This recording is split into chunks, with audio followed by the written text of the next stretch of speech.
carols with Bowser Hobby. Ba la la la la la la.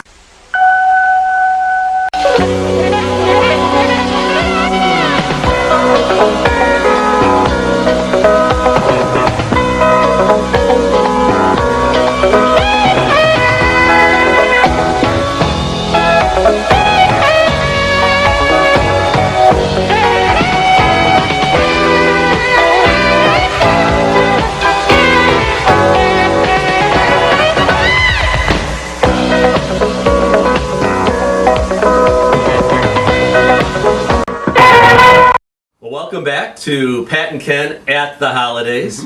I'm Ken Candela, the Movie Wag. And I'm Patrick McDonald of HollywoodChicago.com.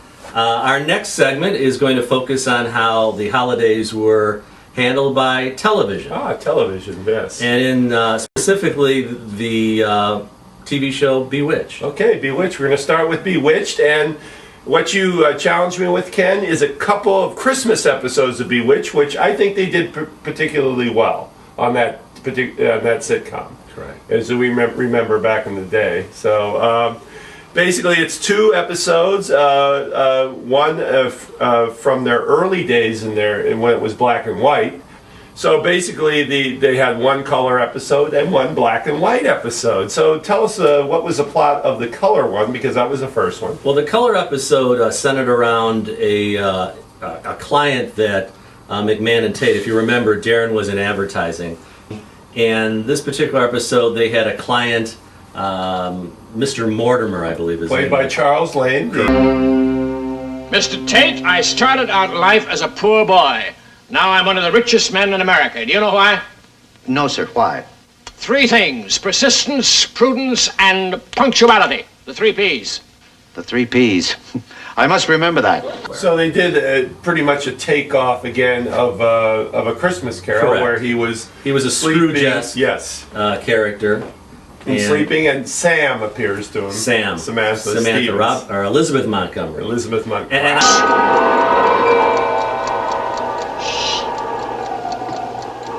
You're gonna wake the entire neighborhood. Who the devil are you? Why, you're Mrs. Stevens. I'll have to be honest with you, Pat. I really forgot how hot Elizabeth Montgomery was. The black and white episode, very unusual. Much darker. Very dark. Yeah. Very dark. Basically, an orphanage lets their orphans out for a day. So Sam and Darren adopt one, and Abner and Gladys Kravitz adopt one. Hey, Tommy, you're going to come home and spend Christmas with us. Would you like that? Uh-huh. That's wonderful. Do you suppose Santa Claus will be coming to your house on Christmas? He'll be there.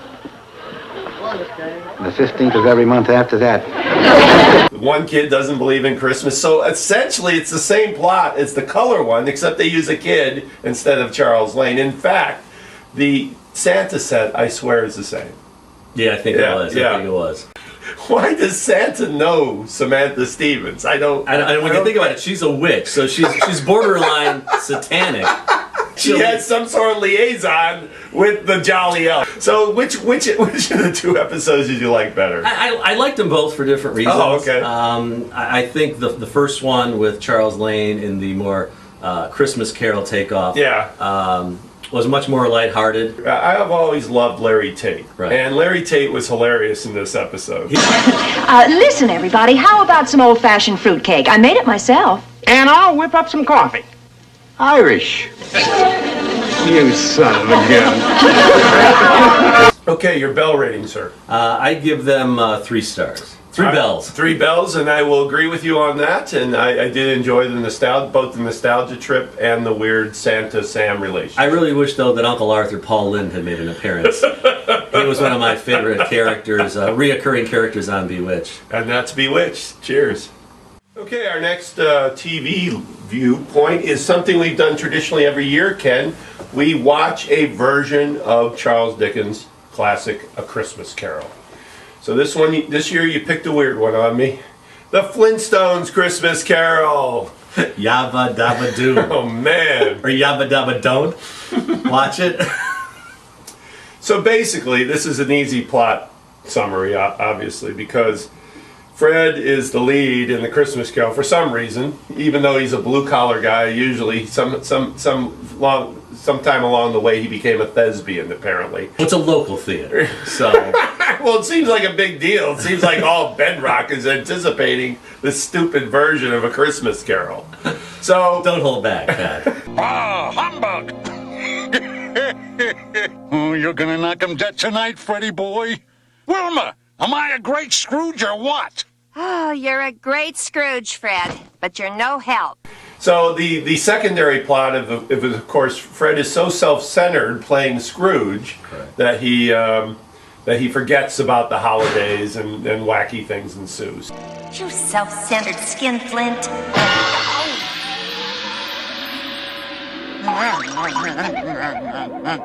Wilma, I mean, are you the spirit whose coming was foretold to me? Right off the bat, we'll say that it was kind of weird that if you think about it, the Flintstones are set in BC, which is before Christ.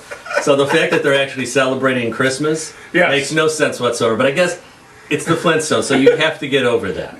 You know, watching the Flintstones as a kid, I'm really in tune to the original actors who did the voice. Alan Reed, yes. So you had people doing impressions of that. I don't like that. And if you remember, Alan Reed, who did the voice of Fred Flintstone, that was his real voice. He wasn't doing a voice. No. He was okay. And then Mel Blanc, who did Barney Rubble, was such a great voice actor who did all the Warner Brothers cartoons. But everybody can do a Barney. I mean, you and I could do a Barney. But doing a Fred is very difficult. And the guy doing Fred, Henry Corden, I think is his name, and he took over Fred after Alan Reed died.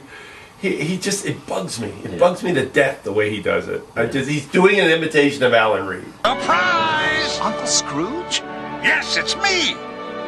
I've come for Christmas dinner and brought a friend. That is, if you and your lovely wife will have us. Is this a way to indoctrinate the kids into the Christmas Carol story? I don't get it. Here's another thing about the Flintstones deal. Somewhere along the way, they morphed it into that Saturday morning mindset where it's just for the kids. So they really diluted the whole product. It was a franchise that had its best time when it was a half-hour sitcom in prime time. Yes. Try to stretch it into movies and things. I think it's pushing it. And also to shoehorning the Christmas Carol into the Flintstones, genre. Right. It's a mistake to me. Well, how many bells are you going to give it, Pat? Oh gosh, one. I'll give it 2 bells. I actually think the animation was real. Oh, it was horrible. No, the animation was pretty well done. Oh, it really no was. way. It really was. It was sloppy. Wilma's head was enormous. She had like an enormous head on a tiny body.